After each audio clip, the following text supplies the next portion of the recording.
नमस्कार, उत्तराखंड 360 न्यूज़ में आपका स्वागत है। मैं हूं मदन मोहन सती। आज हमारे साथ उत्तराखंड के आंदोलनकारी समीर रतूड़ी हैं। हालांकि हाल ही में एक राजनीतिक दल में ये शामिल हो गए हैं और आम आदमी पार्टी से अब अपना राजनीतिक जीवन तलाश रहे हैं आगे को। आज इनसे बहुत सारे मसलों पर चर्चा करेंगे, इनके आंदोलनों को लेकर चर्चा करेंगे और राजनीतिक जो इन्होंने करियर सोचा उस पर भी बात करेंगे। समीर जी, आपका स्वागत है। बहुत धन्यवाद रति जी।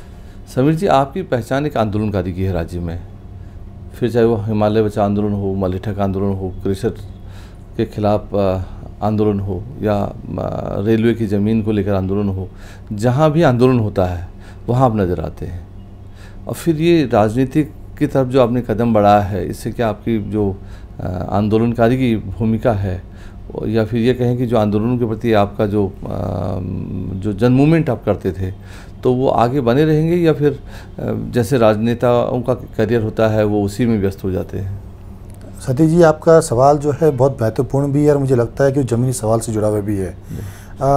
देखिए, मैं सन 1992 से आंदोलनकारियों के साथ लगातार रहा हूँ और आदरणीय सुंदरलाल बहुगुणा जी, मेधा पाटकर दीदी और तमाम जो पर्यावरण से लड़ने वाले तमाम जो लोग हैं, मुद्दों पर लड़ने वाले लोग, उनके नेतृत्व में लगातार लड़ाई को समझता आया हूँ। और ये समझ में भी आ गया है कि हमें जनता को लामबंद करके किसी मुद्दे पर किस प्रकार से लोगों को आंदोलित करना है और कैसे हम लोगों की मनोभावनाओं को सींचते हुए किस प्रकार से सरकार से हम इनकी बातों को पूरा कर सकते हैं। लेकिन ये एक सतत प्रयास रहता है। हर मुद्दे में अलग आंदोलन होता है, हर मुद्दे पे अलग लड़ाई होती है, हर मुद्दे पे अलग जनभावनाओं से के साथ चलना पड़ता है। लेकिन ये तब तक सीमित होता है जब तो हमारे अंदर सामर्थ्य है। एक समय बाद वो सामर्थ्य सब पे ख़त्म हो जाता है। हमारा कहना यह है इस बात को लेकर है कि हम जब किसी आंदोलन को करते हैं तो पर्टिकुलर किसी एक क्षेत्र को मुद्दे को लेकर करते हैं, किसी एक गांव को लेकर करते हैं। भले ही वो मुद्दे का जो बेस होता है, जो उसका व्यापकता होती है, वो संभवतः सारे पूरे प्रदेश की हो सकती है, पूरे देश की हो सकती है, लेकिन लड़ते हम एक ही जगह पे हैं। तो जो इफेक्टिव रिजल्ट्स आते हैं वो सिर्फ एक जगह पे आते हैं, उसका बहुत व्यापक असर नहीं पड़ पाता है। और ऐसी स्थिति में क्या है कि जो संचार होना चाहिए और जगह में इस रिजल्ट का, वो संचार नहीं पहुंच पाता है। तो हमें ऐसा प्रतीत होता है कि जो आंदोलन है, आंदोलन को पूरे बड़े बदलाव की तरफ देखा जाना चाहिए और ये जो संचार जो सीमित क्षेत्र में होता है वो पूरे क्षेत्र में, बड़े क्षेत्र में हो, ताकि बहुत बड़ा व्यापक बदलाव देखने को मिल सके, जिसकी लड़ाई हम लड़ना चाहते हैं। लेकिन हो पाता नहीं है क्योंकि सरकारें अपनी अपनी तकनीक से उस बात को करती हैं या फिर आने वाले समय में दबा देती है।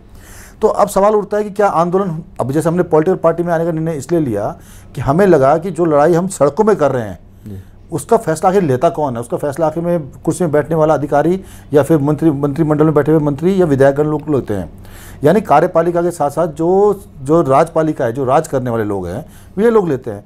तो हमें यह लगा कि आंदोलन सड़कों पर क्यों हो? आंदोलन अगर सड़क पे हो रहा है इसका मतलब कहीं ना कहीं सरकार फेल है, तभी आंदोलन हो रहा है। नहीं तो सरकार को चुन के इसलिए भेजा जाता है या विधायकों को चुन के इसलिए भेजा जाता है कि ताकि जनता को आंदोलन न करना पड़े, उनके मुद्दे पे कार्रवाई हो सके। लेकिन आंदोलन होने का मतलब है कि सरकार या विधायक फेल है। तो अगर लड़ाई अब सड़कों में होनी है तो इससे बड़ा अच्छा यही कि हम लड़ाई सड़क से हटकर विधानसभा के अंदर करें और लड़ाई लोगों के हितों की बात हो, लोगों के मुद्दों की बात हो, आम जनमानस की कदरों की पीड़ा की बात हो, उनके जो अपने व्यापक जो अपने उनके अंदर की जो ताकतें हैं जो वहाँ नष्ट होती जा रही है उसको संचय करने की बात हो सके। और ये हमने इसलिए सोचा कि विधानसभा के अंदर चाहे एक भी विधायक क्यों ना पहुँचे, लेकिन अगर वो अपनी बातों को विधानसभा के पटल में रख सकता हो तो बाकी जितने भी अन्य विधायक है कम से कम वो झकझोरे काम करेगा। और एक जो आंदोलन हम गांव के अंदर करते हैं वो विधानसभा में होगा और जो व्यापकता हम देखना चाहते हैं समता व्यापकता हमें देखने को मिलेगी। इसलिए हमने सोचा कि काम किया जाए। और दूसरा जो महत्वपूर्ण बात आपने बोली कि हमारी नियति एक आंदोलनकारी के रूप में है। हम आंदोलन इसलिए करते हैं ताकि जनता के मुद्दों को हम समाज के सामने ला सकें और समाज के साथ साथ हम प्रशासन और शासन के सामने ला सकें और राजतंत्र के सामने ला सकें और उस मुद्दे पे अच्छी कार्रवाई की जा सके। ऐसा हम प्रयास करते हैं। ये सतत प्रयास है, ये आने वाले समय पे भी रहेगा। वो चाहे विधानसभा के अंदर हो चाहे विधानसभा बाहर हो। अगर हम किस्मत वाली बात है कि अगर हमें लोगों का प्यार मिला, लोगों का साथ मिला और हमें विधानसभा में जाने का मौका मिला तो ये बात पक्की है कि हम आंदोलन जो है जो सड़कों में कर रहे हैं वो आंदोलन विधानसभा के अंदर होगा। और जो सवाल हम सड़क पर रहकर एसडीएम और डीएम से पूछते थे या विधायकों से पूछते थे वो हम विधानसभा के अंदर सारे विधायकों के सामने, स्पीकर के सामने और मुख्यमंत्री के सामने पूछेंगे, भाई आप बताइए करना क्या है, कैसा होगा। अच्छा, हमने एक चीज़ और देखा समीर जी कि दलीय राजनीति में कुछ सीमाएँ होती हैं। नेता जो दल की नीति होती है उसी के तहत कदम बढ़ाते हैं और जब व्यापक स्तर के आंदोलन की बात आती है तो हमने अभी भी देखा है, किसान आंदोलन में देखा है या दूसरे आंदोलन में देखा है कि दलीय कुछ लोग दल से बाहर निकल के काम करना चाहते हैं। उनको लगता है कि ये जनता का कोई मुद्दा है, लेकिन अब दलों की अपनी सीमाएं हैं, तो उससे बाहर आप तो आंदोलनकारी हैं, उससे बाहर कैसे आप जा पाएंगे? देखिए, ये बात सत्य है कि कोई भी दल जो बनता है उसकी अपनी अपनी एक कार्य करने का तरीका होता है, उनके अपने मुद्दे होते हैं, उनके डिफाइंड मुद्दे हैं। और यही कारण था कि हम जब काफ़ी लंबे समय के बाद जब हमने टिहरी बांध विरोधी आंदोलन में अपनी भूमिका निभाई ताकि विस्थापितों को ज़मीन मिल सके, जैसे आज पशु लोक में जिन लोगों को ज़मीन मिली है, वो 2001 में जब हम जेल यात्रा में गए थे, उस जेल यात्रा के दौरान हमने वो काम करवाया था। वही पथरी में लोगों को 2002 की जेल यात्रा में वो ज़मीन मिली गई थी। और उसके बाद जो हमने मलेथा में आंदोलन किया और मलेथा में जो अवैध चल रहे स्टोन क्रशर को बंद कराने का कार्यक्रम किया, जिस आंदोलन को आज भी लोग चिपको आंदोलन के बाद का सबसे बड़ा आंदोलन मानते हैं पर्यावरण के नाते जो है, इन सारे आंदोलन के बाद हमने देखा कि साहब, आप चाहे कितना प्रयास कर लीजिए, आप जो है ये जो संघर्ष वाली जो होती है वो अगर आपके अंदर नहीं है, प्रवृत्ति आपके अंदर नहीं है, तो आप बहुत बड़ा चेंज करने के लिए नहीं ला सकते। आप हल्ला मचा सकते हैं राजनीति वाले, आप विद्रोह खड़ा कर सकते हैं, लेकिन अगर बहुत बड़ा बदलाव चाहिए तो उसके लिए आपको धैर्य चाहिए होता है, उसके लिए आपको संयम चाहिए होता है, उसके आपके मनन करने की शक्ति होनी चाहिए, वो मुद्दों को समझने की आपकी क्षमता होनी चाहिए। और यही नहीं, आंदोलन के अंदर सबसे बड़ी जो है सूत्र में बांधने का जो सबसे बड़ा प्रयास होना चाहिए लंबे समय के लिए, वो भी होना चाहिए। तो वो अमूमन राजनेताओं में नहीं दिखाई देता, वो बात सही है, लेकिन आंदोलनकारियों के अंदर ये बात देखने को मिलती है। और हमने ये देखा कि जब हम किसी पॉलिटिकल पार्टी में जाएं तो जो हमारी प्रवृत्ति है उस प्रवृत्ति से मेल खाता हुआ कोई ना कोई पॉलिटिकल पार्टी होनी चाहिए। तो हमने जब तमाम सारी पार्टियों को देखा, सारी पार्टियों को देखने के बाद हमें इस बात का एहसास हुआ कि शायद आम आदमी पार्टी जो लगातार संघर्षों से निकली हुई पार्टी है, उपजी पार्टी है, और कुछ न कुछ हद तक दिल्ली जैसे शहर में ज़मीनी मुद्दों पर बात करने को तैयार है। और यही कारण है कि पिछले 3 बार से लगातार वहाँ पर सरकार बनी है, सरकार को उखाड़ नहीं पाए, जबकि केंद्र की पूरी ताकत लग चुकी है। तो लगा हमें कि शायद से इस पार्टी के साथ हमारे 100% ना हो, लेकिन ऑप्टिमम % तक कम से कम हमारी चीज़ों को मेल खाता हुआ होगा। और जिस बदलाव की नियति के साथ हम कूदना चाह रहे हैं उसमें ये वाली पार्टी हमारे लिए बहुत सहायक होगी, इसलिए हमने इस पॉलिटिकल पार्टी का दामन थामा। जी, अच्छा, मुझे याद है जब आप मलेठा आंदोलन कर रहे थे स्टोन क्रशर के खिलाफ, वहाँ पर 28 दिन तक आपने भूख हड़ताल भी की, और उसके बाद वहाँ महिलाओं ने एक राजनीतिक दल भी बनाया था जिसको आपका समर्थन भी था। तो आपने उस दल को आगे बढ़ाने की कोशिश क्यों नहीं की? देखिए, जब मैं 30 दिन की भूख हड़ताल में था और उस 30 दिन की भूख हड़ताल के बाद जब हमने स्टोन क्रशर सारे बंद कराए थे और जब महिलाओं के ऊपर 3 या 4 मुकदमे लग गए थे, वह सरकार द्वारा एक दमनात्मक कार्रवाई थी, तो उस मुकदमे के खिलाफ हम जब कोर्ट में पेश हुए तो मुझसे जज साहब ने बोला कि आप अपनी जमानत कराइए। तो मैंने साफ मना कर दिया कि मैंने ऐसा कोई गुनाह नहीं किया जिसके लिए मुझे जमानत चाहिए होगी। तो उन्होंने मुझे जेल भेज दिया। इत्तफाकन वाली बात है कि मैं उसी जेल में बंद था जहाँ कई वर्ष पूर्व इस देश की आज़ादी में लड़ने वाले सिपह सलारों के साथ साथ टिहरी रियासत को आज़ाद करने के लिए श्रीदेव सुमन नाम के नौजवान ने उस जेल के अंदर 84 दिन की भूख हड़ताल की थी। और 84 दिन भूख हड़ताल करने के बाद उनको फोर्सफुली कांच की रोटी खिलाकर उनकी हत्या कर दी गई थी। और उनकी जो शहादत थी, उस शहादत को एक वज्र के रूप में यहाँ के तमाम वासियों ने लिया। और उसके बाद वहाँ पर एक बहुत बड़ा रिवॉल्यूशन हुआ और सन 1947 में भारत आज़ाद भले ही हो गया हो, लेकिन टिहरी रियासत आज़ाद नहीं हुई थी। और टिहरी रियासत को आज़ाद करने वाले नागेंद्र सकलानी, मोलू भरदारी और तमाम अन्य क्रांतिकारी लोग जो बाद में गोलीकांड के शहीद हुए जनवरी के माह में, उन्होंने उस वज्र का उपयोग किया और उस वज्र के कारण जीते। तो उस जेल में जब मैं मौजूद था तो हमें लगा कि जिस प्रकार की दमनात्मक कार्रवाई मेरे ख्याल से उस समय अंग्रेज़ों ने शायद थोड़ा बहुत करी होगी, जैसे भी किया होगा, राजा ने बहुत भयंकर ढंग से श्रीदेव सुमन जी के ऊपर की थी, वैसी कुछ फीलिंग हमें वहाँ पर फील होने लगी। क्योंकि वहाँ पर हमारी मुलाकातें बंद कर दी गई थी, हमारे पेरेंट्स को हमसे मिलने के लिए साफ मना कर दिया गया था, गांव वालों को धमका दिया गया था डीएम साहिबा द्वारा कि अगर आप उनको मिलने के तो हम आपको जेल में डाल देंगे। तो मुझे आइसोलेट करने की पूरी तैयारी थी और मुझे जेल के अंदर कोई सुविधा ना दी जाए, मुझसे कोई वार्तालाप करना जाए, ना अखबार पढ़ने दिया जाता था, ना कुछ था। वो सारी चीज़ें मतलब प्रत्याना का रूप था।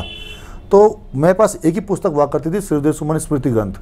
मैं उसका जब अध्ययन कर रहा था तो मुझे ध्यान आया कि प्रजामंडल एक दल था जो सन 40 के दशक में श्रीदेव सुमन जी उसको रजिस्टर करना चाह रहे थे, राजाओं ने उसको रजिस्टर नहीं होने दिया। तो हमें ध्यान आया कि एक बड़े बदलाव के लिए हमें राजनीतिक गठन करना चाहिए था। तो जब ये प्रस्ताव महिलाओं के सामने जब जेल से बाहर निकला, मैं 27 दिन के बाद जब भूख हड़ताल के बाद बाहर निकला, तो मैंने उनसे बातचीत की तो उन्होंने इस पार्टी को रजिस्टर करवाया और हमने पहली बार विधानसभा चुनाव भी उस पार्टी की अस्तित्व को खड़ा करने के लिए लड़ा। और हमें ये महसूस भी हुआ कि हमारे पास मतलब महिलाओं की सीमाएं होती है। पहाड़ में भले ही पहाड़ को जिंदा करने का सबसे बड़ा काम महिलाओं ने किया हो, पहाड़ में आंदोलन को एक स्वरूप देने का काम महिलाओं ने किया हो, पहाड़ की अस्मिता को बचाए रखने का काम भी पहाड़ ने किया हो, महिलाओं ने किया हो, पहाड़ के जंगलों को बचाने का काम भी पहाड़ की महिलाओं ने कर रखा है, पहाड़ की में जो पलायन थोड़ा बहुत रुका भी है उसका भी बहुत 90% श्रेय जो महिलाओं के ऊपर ही है। लेकिन महिलाओं की एक सीमा है, महिलाओं की सीमा है कि महिलाएं बहुत ज़्यादा समय तक अपने घर छोड़कर, अपने परिवार को छोड़कर, अपने गाय बच्चियों को छोड़कर, अपने खेती को छोड़कर बाहर जाके लोगों के बीच में प्रचार प्रचार कार्य कम कर पाती हैं। तो उनके पास समय की पाबंदी थी, रिस्पॉन्सिबिलिटी बहुत ज़्यादा थी, उनके पास संसाधन नहीं थे, क्योंकि आज के ज़माने में जो संसाधन यहाँ पर हैं वो हाईटेक ज़माने हैं। आप फेसबुक का, सोशल मीडिया का उपयोग करते हैं, आप हाई फाई टेक्निक का उपयोग करते हैं, पैसों का उपयोग चल रहा है, कई प्रकार के माध्यम हैं जिस प्रकार से लोग अपने आप को एस्टेब्लिश करने का प्रयास कर रहे हैं। गांव की महिलाएं इतनी ज़्यादा भोली हैं कि उनके पास इन चीज़ों के लिए ना तो समय है, ना इनके बारे में नॉलेज है। तो उस पार्टी को चलाने में जो कंपटीशन होना चाहिए उस कंपटीशन फाइट नहीं कर पा रहे थे, और प्रयास करने के बावजूद भी वो ऐसा उसको व्यापक रूप से नहीं खड़ा कर पा रहे थे। लेकिन उनका ध्येय आज भी जिंदा है, वो आज भी उस चीज़ को लड़ने को तैयार है।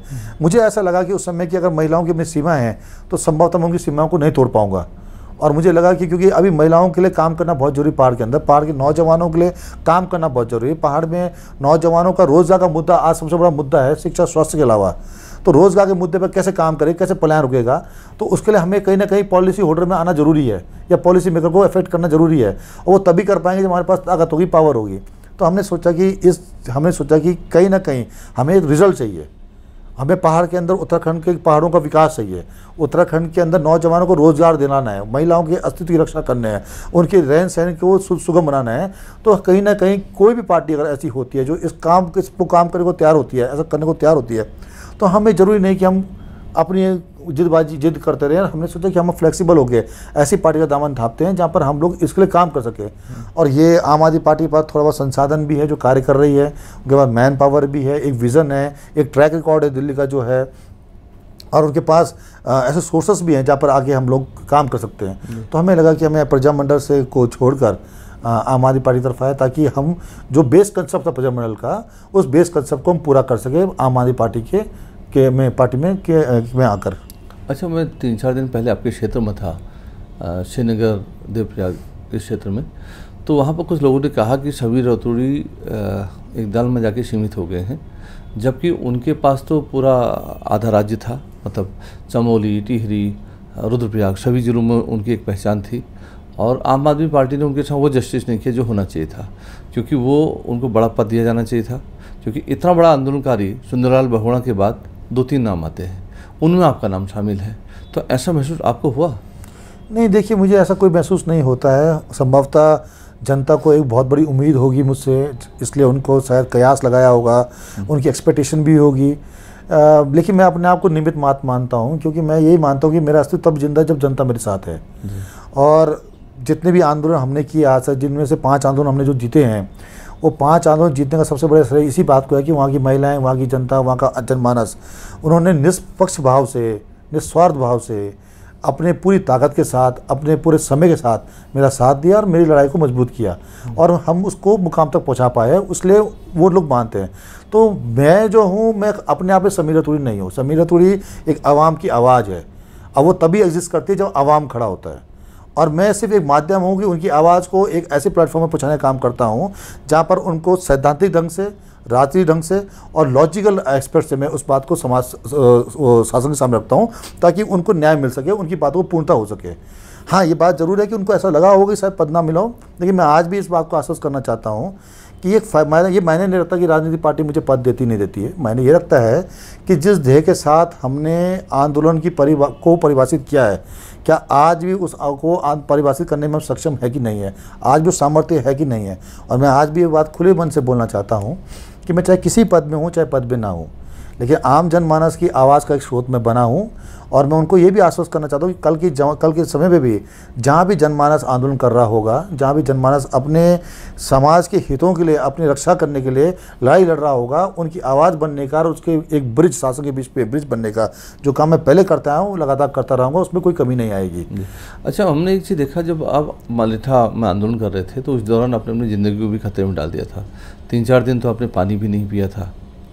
अच्छा, उस दौरान के जो सरकार में जो बड़े मंत्री थे और दूसरे लोग थे, वो चाहते थे कि आंदोलन किसी तरह से कंप्रोमाइज़ हो जाए और वहाँ पर क्रेशर लग जाए। हालांकि वो महिलाओं के आंदोलन और आपकी जीत के आगे वो लोग झुक गए और वो फिर वो शायद क्रेशर वहाँ पर कैंसिल भी हो गया। लेकिन अभी हमने और देखा कि उसके बाद भी शायद उधर क्रेशर की अनुमति मिली है। फिर आप लोगों ने आवाज़ उठाई वहाँ? देखिए, जो आप 2015 की बात कर रहे हैं, 2015 में मैंने 10 दिन के लिए पानी छोड़ दिया था और उसमें जब हमारे पास कमिश्नरी रिपोर्ट आई गई थी और कमिश्नरी रिपोर्ट में साफ आ गया था कि जितने स्टोन क्रशर यहाँ चल रहे हैं वो सब मानक के खिलाफ हैं और वो अवैध रूप से चल रहे हैं, इनको बंद कर दिया जाना है। तो हमने हरीश रावत जी सरकार, जो तत्कालीन मुख्यमंत्री उत्तराखंड के थे, उनको हमने सीधे 27वें दिन के भूख हड़ताल पे ये नोटिस जारी कर दिया था कि मुख्यमंत्री उत्तराखंड सरकार ये डिसाइड करें कि वो जनता के साथ खड़े हैं या वो माफियाओं के साथ खड़े हैं और वो फैसला करें। मुझे उनसे कुछ नहीं बोलना, कोई शिकायत नहीं है। मैं अपना पानी इसलिए त्यागता हूँ कि मैं ये तब करता हूँ भगवान के सामने कि ताकि भगवान सरकार को सुबुद्धि आए और सरकार जनता का फैसला करे। क्रशर कैंसिल हुए, रद्द हुए, सारे बंद हुए। उसके पश्चात आजकल एक स्टोन क्रशर चल रहा है, लेकिन जो लड़ाई हमारी थी वो लड़ाई इस बात को लेकर थी हमारा पर्यावरण बचना चाहिए। वो लड़ाई इस बात की लेकर थी हमारी खेती खलिहान नहीं खराब होनी चाहिए, उनकी आजीवन बर्बाद नहीं होनी चाहिए। यह था किसी के स्वास्थ्य में कोई विपरीत प्रभाव नहीं पड़ना चाहिए। अब वो इसलिए थे कि जो मानक बनाए गए थे इन सब चीज़ को कंसिडर करने के लिए, वो मानक कंपनी वो जो लोग थे वो पूरा नहीं करते, ठेकेदार पूरा नहीं करते। तो इस बार जो स्टोन क्रशर लगा है वो स्टोन क्रशर 80% मानकों को पूरा करता है। पॉल्यूशन को रोकने का पूरा काम कर रहा है। साउंड पॉल्यूशन वहाँ नहीं है, खेती बर्बाद होने का कगार नहीं। अब खेती तो क्या रेलवे ने बर्बाद कर दिया, पर वैसे उसका नेगेटिव इम्पैक्ट नहीं था। तो मैक्सिमम जो हमारी बात थी, जिस आधार पे हम लड़ाई लड़ रहे थे, वो लड़ाई का आधार उन्होंने पूरा किया और उन्होंने स्पष्ट रूप से कहा था नीति के अनुसार अगर स्टोन क्रशर लगेगा तो उसको उसकी परमिशन दी जाएगी। तो उसमें कई जो मानकों को उन्होंने अनदेखी नहीं करी है, इसलिए वो स्टोन क्रशर चल रहा है। अच्छा, जो रेलवे जा रही है ऋषिकेश टू कर्णप्रयाग, उसमें जो कई स्टेशन आ रहे हैं, आप वहाँ गांव वालों की लड़ाई लड़ रहे हैं कि जिनकी ज़मीन जा रही है उनके बच्चों को या तो नौकरी दी जाए या अच्छा मुआवजा दिया जाए, और वो आंदोलन आपका लंबे समय से जारी है। तो आपकी पार्टी का भी समर्थन उसको है? देखिए, पार्टी में तो मैंने अभी हाल ही में ज्वाइन किया है, लेकिन मैं आपको ये बताना चाहता हूँ कि जो रेलवे का मुद्दा है, रेलवे के मुद्दे में सबसे पहले जब रेलवे आ रही थी तो मैंने उस मीटिंग में इनसे स्पष्ट कहा था कि साहब आप प्रयास कीजिए कि लोगों की खेती बच जाए। तो आप रेलवे को दिल्ली के हिसाब से फ्लाईओवर के ऊपर ले जाइए ताकि खेती बच जाए लोगों की। अब सरकार ने माना नहीं माना, सरकार के हित की बात है। लेकिन आज जो स्थिति पैदा हुई है वो ये स्थिति पैदा हो गई है कि पूरे पहाड़ के अंदर जो रेलवे लाइन जा रही है, ये रेलवे लाइन ऋषिकेश से लेकर कर्णप्रयाग तो एक रेलवे लाइन ही है, लेकिन गंगोत्री के अंदर जो सर्वे हो रहा है जिसमें आगामी समय पर लाइन जो जाने वाली है, वहाँ भी ये कंडीशन पैदा होने वाली है, वहाँ लैंड एक्वायर किया जाने वाला है। और मैं ये बात सिर्फ रेलवे तक सीमित नहीं रखना चाहता हूँ, ये बात मैं आपके माध्यम से बताना चाहता हूँ कि पहाड़ के अंदर जितने भी सरकारी प्रोजेक्ट आ रहे हैं, जितने भी प्राइवेट प्रोजेक्ट्स आ रहे हैं, जहाँ जहाँ लैंड एक्वायर हो रहा है, वहाँ सारे प्रोजेक्ट्स में लोगों ने उस मानक को अनदेखी करा है जिस मानक की लड़ाई हम लड़ रहे हैं। हम लड़ रहे हैं लैंड एक्विजिशन एक्ट 2013 का मानक। वो स्पष्ट तौर से बोलता है कि जो भी प्रोजेक्ट कहीं पर भी विकास के नाम पर आ रहा है और उसने कहीं पर भी लैंड एक्वायर करी है, तो प्रोजेक्ट जब तक चल रहा है ये मैंडेटरी हो जाता है कि जो विस्थापित परिवार है, प्रभावित परिवार है, उस परिवार के प्रत्येक परिवार के एक व्यक्ति को आप रोजगार देंगे जब तक प्रोजेक्ट चलता रहेगा। ये लैंड एक्विजिशन एक्ट में 2013 में लिखा हुआ है, ये हमने तो नहीं बनाया है, हम उसी की लड़ाई लड़ रहे हैं। हम ये बोलना चाह रहे हैं कि पहाड़ में सबसे बड़ी मारामारी कोई नौजवानों के अंदर है तो वो रोजगार को लेकर है, जिसके कारण बहुत लोग हताश हो चुके हैं। और पहाड़ में ही ऐसा है जहाँ बड़े बड़े बांध बन रहे हैं, पहाड़ में ऐसा है जहाँ बड़ी बड़ी कंपनीज आ रही हैं, पहाड़ में ऐसी जहाँ NH ने अपना काम किया है, पहाड़ ही ऐसा है जहाँ पर बड़े बड़े होटल्स आने को तैयार हो रखे हैं, पहाड़ ही ऐसा है जहाँ पर ये आपकी रेलवे लाइन बिजनेस को तैयार हो रखी है। अगर इन सारी चीज़ों में आप लैंड एक्वायर कर रहे हैं तो आप लैंड एक्विजिशन एक्ट 2013 का इम्प्लीमेंटेशन क्यों नहीं कर रहे हैं? और ये इसलिए हम बोलना चाहते हैं कि पहाड़ के अंदर जितनी पनबिजली परियोजना बन रही है, बड़े बांध बन रहे हैं, जिन्होंने लैंड एक्वायर किया है, जो लैंड एक्वायर करके सबमर्ज हो रहे हैं, उनके जो विस्थापित परिवार है, प्रभावित परिवार है, उनके लोगों को, क्योंकि प्रोजेक्ट तो चल ही रहा है, प्रोजेक्ट तो आपको तब तक चलता रहे जब तो आप बिजली पैदा करते रहेंगे या पैसा कमाते रहेंगे। और अगर आप पैसा कमा रहे हैं तो उस पैसा का हिस्सा तो आपको उन लोगों को देना ही पड़ेगा जो लोगों की ज़मीन गई है, और वो दान पे नहीं मांग रहे हैं, वो बोले आपको रोजगार दीजिए। अब आपको रोजगार अपने एज पर एजुकेशन क्वालिफिकेशन सबसे आप दीजिए, जो हम मना नहीं करना चाह रहे हैं। तो हमारा आज बोलना इस बात को लेकर है कि पहाड़ के अंदर लैंड एक्विजिशन एक्ट 2013 का अनुपालन हो और प्रत्येक प्रभावित परिवार के एक व्यक्ति को रोजगार दिया जाना चाहिए। वही हमारे पहाड़ की सबसे बड़ी ताकत हो सकती है, जो नौजवान लोग वंचित हो रहे हैं। तो इसकी लड़ाई हम लड़ रहे हैं। ये रेलवे के अंदर भी आता है। रेल वालों ने क्या किया है कि उन्होंने सारी ज़मीन एक्वायर कर ली है। ज़मीन एक्वायर करने के बाद उन्होंने रोजगार के नाम पर सिर्फ 5 लाख रुपये का उन्होंने प्रतिपूर्ति देकर ख़त्म कर दिया कि ये रोजगार भत्ता है। अब आप मुझे एक चीज़ बताइए, 5 लाख रुपए, आज जहाँ इन्फ्लेशन रेट बहुत हाई हो चुका है, 5 लाख रुपए रेट जो आज से कई साल पहले एक्ट में बनाया गया था वो तो बड़ा नहीं है। 5 लाख रुपए 2013 में बनाया गया तो उस पर इन्फ्लेशन रेट बहुत कम रहा होगा। आज 9 साल बाद आप बोल रहे हैं या 8 साल बाद आप बोल रहे हैं कि भाई वही रेट हम देंगे, तो ये तो कोई जायज़ बनता नहीं है। तो 5 लाख लोगों की उसकी एक अपनी कोई मान्य नहीं है। हमने बोला कि हमने 5 लाख रुपए न देकर हम लोगों के प्रत्येक परिवार के एक व्यक्ति को रोजगार देने की बात करें। चाहे आप चपरासी नौकरी दीजिए, चाहे आप उनको ऑफिस स्टाफ की नौकरी दीजिए, चाहे इंजीनियर की नौकरी दीजिए, वो आपके मानक के हिसाब से होगा, आपके पैरामीटर्स के हिसाब से होगा। क्वालिफिकेशन हमारी होगी, पैरामीटर्स आपके होंगे, आप तय कीजिए। और आपको लगता है कि लड़का सही है तो उसको ट्रेन करके आप उसको अपने ऑब्जर्व करिए। हम ये सिंपल सी मांग करने की तैयारी करें, और ये लड़ाई हमारी रेलवे के साथ चल रही है। अच्छा, जो श्रीनगर में जो चौरास में रास्ते की मांग को लेकर गाँव वाले लड़ रहे थे, तो प्रोजेक्ट वालों ने कहा कि भाई हम रास्ता बना देंगे, और बीच में फिर आपकी भी एंट्री हो गई। तो कंपनी के लोगों ने कहा कि भाई स्टेक होल्डर तो मान जा रहे हैं, लेकिन समीर रतूड़ी टांग अड़ा रहे हैं। देखिए, समीर रतूड़ी, मैंने आपको पहले ही बताया कि समीर रतूड़ी इंसान के रूप में नहीं जाना जाता। समीर रतूड़ी वहाँ पर इस नाम से जाना जाता है कि आंदोलनकारी की आवाज़ के रूप में जाना जाता है। वो आंदोलनकारी एक इंसान नहीं हो सकता, वो कोई स्टेक होल्डर नहीं हो सकता, वो कोई एक ठेकेदार नहीं हो सकता। आंदोलनकारी पूरा आवाम का है, आंदोलनकारी पूरे समाज का है, पूरे प्रभावितों का है, पूरे काश्तकारों का है, पूरे वहाँ पर रहने वाले लोगों का है। तो जब तक अंतिम व्यक्ति का हिसाब किताब नहीं हो जाता, जब तक अंतिम व्यक्ति को प्रभावित व्यक्ति को रिजल्ट नहीं मिल जाता, तब तो समीर रतूड़ी की आवाज़ बुलंद रहती रहेगी। ये कन्फर्म बात है, ये तो स्पष्ट तौर से है। जहाँ तक रही बात उस प्रकरण की, जो रोड वाली बात थी, डैम के कारण वहाँ की रोड जो बड़े बड़े ट्रक चलते थे पूरी क्षतिग्रस्त हो गए थे, और जो लोग वासिंदे वहाँ रह रहे थे तो वहाँ से लगातार धूल मिट्टी उड़ के लोगों के सांसों से लेकर शरीर में जा रही थी, तो अमूमन बीमार पड़ने की चांसेस ज़्यादा थे, और उस कारण उनको शायद दमे की बीमारी हो जाती, लोग लंबे समय के लिए नहीं जी पाते, या फिर कोई ना कोई जानलेवा बीमारी का से ग्रसित जाते। तो हमारा ये था कि भाई अगर आप रोड का उपयोग कर रहे हो तो आपको ना नहीं है, लेकिन रोड को आप पक्की कर दीजिए समय समय पर, क्योंकि नुकसान तो अभी पहुँचा रहे हैं। PWD हाथ खड़ा कर देता, बोलता कि डैम काम कर रहा है इसलिए हम कुछ नहीं कर सकते। तो अगर डैम काम कर, तो डैम का काम है कि उसको मेंटेन करें। तो हमने उनसे डिमांड की थी, और पहले जनता ने डिमांड की थी, साहब इसको आप पक्का कर दीजिए। तो लड़ाई चल रही थी। कुछ ठेकेदारों को जैसे होता ही है, डिवाइड एंड रूल पॉलिसी, अंग्रेजों ने एक बहुत सी देन हमें दे रखी है कि अगर किसी को ख़त्म करना है तो आप डिवाइड एंड रूल पॉलिसी में आ जाइए। तो चुनिंदा स्टेक होल्डर्स को पकड़ लिया, उन्होंने बोल दिया कि आपको हम ये वेस्टेड इंटरेस्ट दे देंगे, तो आप आंदोलन करना बंद कर दीजिए। मोटा मोटा यही बोला जाता है। वो अलग बात है, मुझसे कोई बोलता नहीं, वो जानते कि ऐसा बिकने वाला नहीं, तो मेरे पास आती नहीं आसानी से। लेकिन उन्होंने ये किया हुआ, तो उन्होंने स्टेक होल्डर्स ने शायद गाँव में भ्रम फैला दिया, और उन्होंने बोला कि साहब वो मान गए, लेकिन समीर रतूड़ी हटने को तैयार नहीं है। तो मैंने स्पष्ट तौर से इस बात को बोला कि मैं इसलिए नहीं हट रहा हूँ कि जब तक काम को आप अंजाम न दे दें और ये पुख्ता ना हो जाए कि आप काम पूरा करने वाले हैं, मैं आंदोलन को बीच उसमें नहीं छोड़ सकता। कि मैं हमारा स्पष्ट मानना इस बात को लेकर आंदोलन की परिभाषा को, कि अगर आंदोलन किसी मुद्दे पर शुरुआत होती है तो आंदोलन को मुद्दे समाप्ति तक चलना चाहिए, उसको बीच में नहीं छोड़ना चाहिए। ऐसे में जनता वंचित रहती है, जनता ठगी सी महसूस करती है, और हम नहीं चाहते किसी भी हाल पे भी जनता कभी भी किसी भी रूप में ठगा महसूस करे अपने आप को।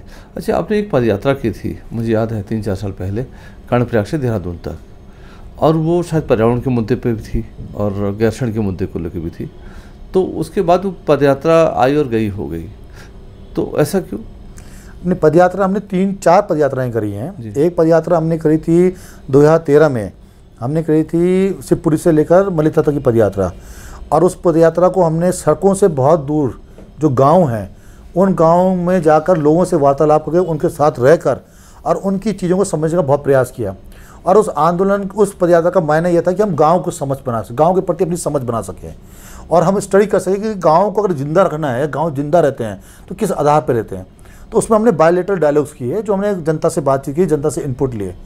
उसी का दूसरा हिस्सा हमने 2014 में, कि हमने 2012-13 में यह मान लिया था कि अगर हमने प्रकृति के साथ छेड़छाड़ करेंगे, अप्रैल के महीने की पदयात्रा थी, तो आने वाले समय में बहुत बड़ी आपदा को हम निमंत्रण देने वाले होंगे।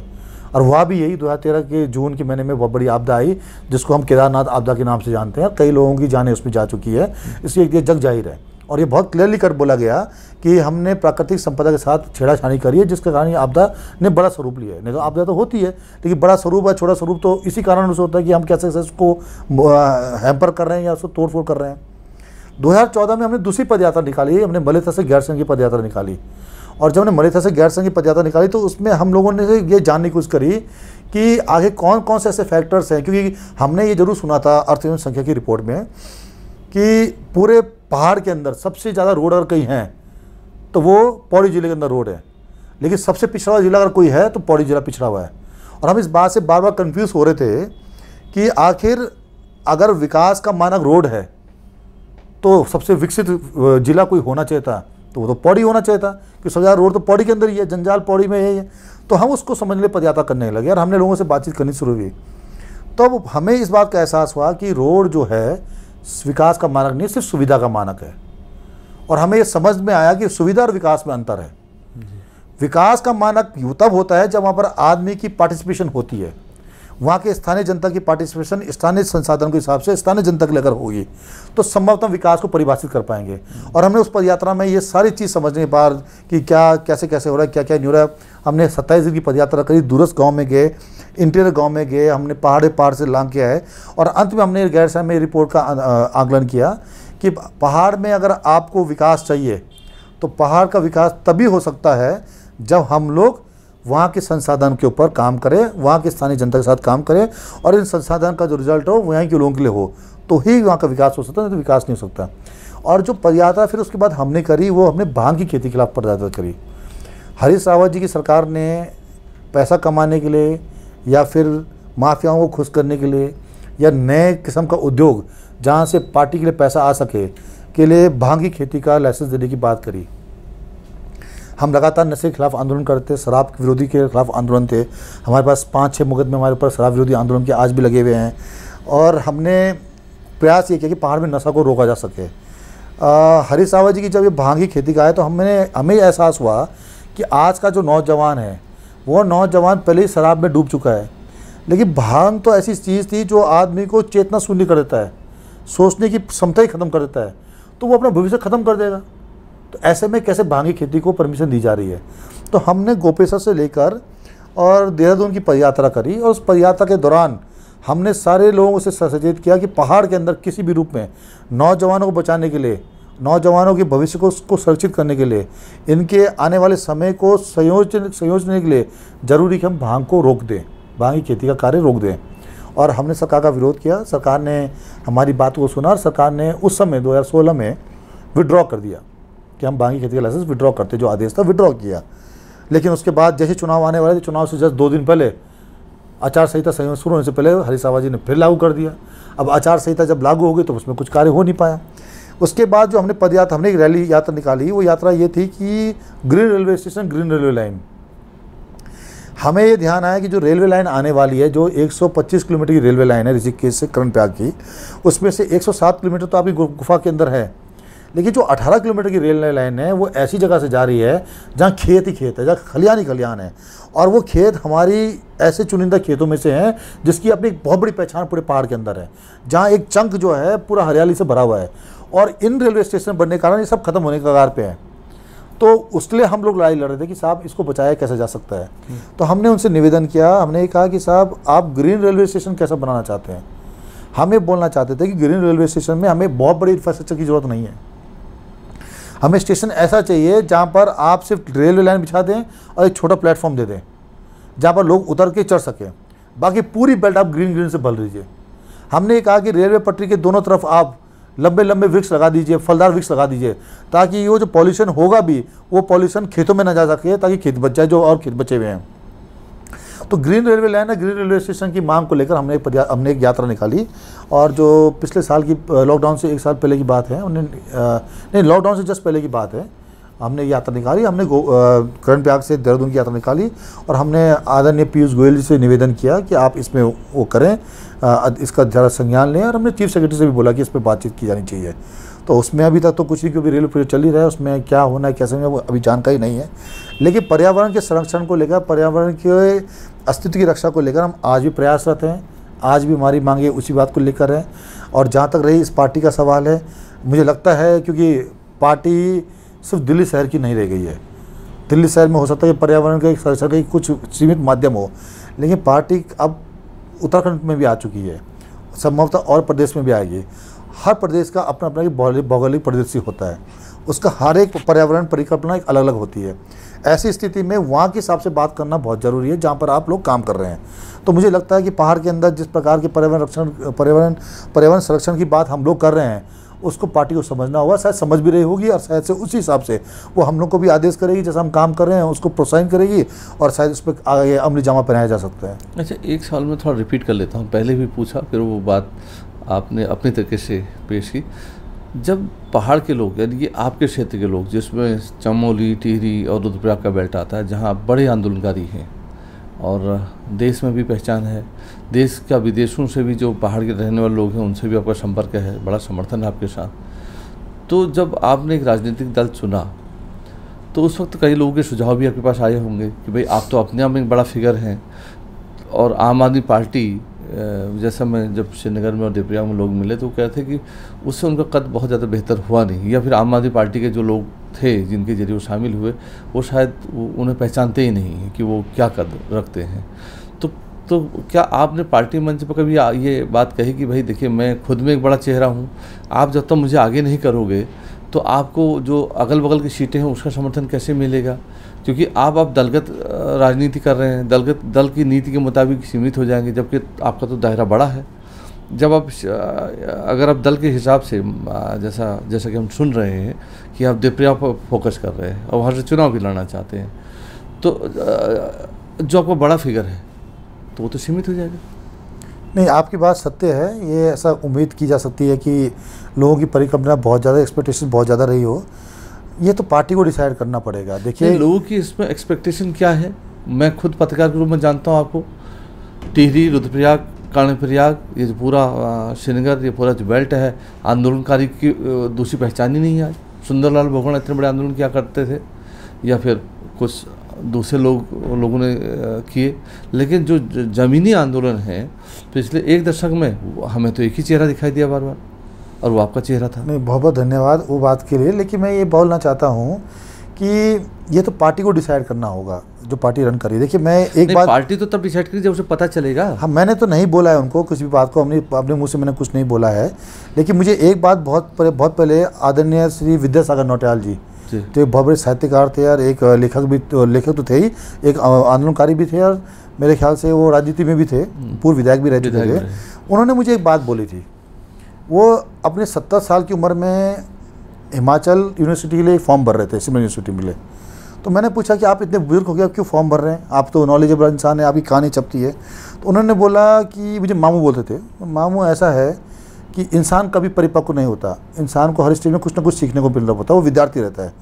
तो मैं जानता हूँ कि मैं आंदोलन में थोड़ा बहुत सीख के थोड़ा बहुत कुछ सीखा हूँ, कुछ कर रहा हूँ, लेकिन राजनीतिक तौर पे मैं बिल्कुल अनपढ़ हूँ, मुझे ज्ञान लेने की ज़रूरत पड़ेगी, ज्ञान मुझे चाहिए। तो इस हिसाब से मैंने उस पार्टी का दामन थामा, वो अब जिस हिसाब से चलाना चाहती हूँ चलाए। लेकिन मैं ये बात ज़रूर रखना चाहता हूँ आपके सामने कि जो आप कहना चाहते हैं कि आम आदमी पार्टी के परिप्रेक्ष्य में ये बात मालूम है कि नहीं मालूम है, ये मैं नहीं जानता। क्योंकि मुझे जो बुलाया गया था, जो मुझे लाया गया था, मुझे उन साथियों द्वारा लाया गया था कि जब मैं जेल में बंद था तो ये लोग मेरे लिए दिल्ली में आंदोलन कर रहे थे मेरी रिहाई को लेकर। तो जो कार्यकर्ता उनके हैं, मैं नहीं जानता केजरीवाल जी शायद जानते न जानते हो, मैं नहीं जानता मनीष सिसोदिया जी शायद जानते हो, मैं ये भी नहीं जानता कि जो उत्तराखंड के प्रभारी है आदरणीय दिनेश मोहनिया जी, वो कितना जानते होंगे कितना नहीं जानते होंगे।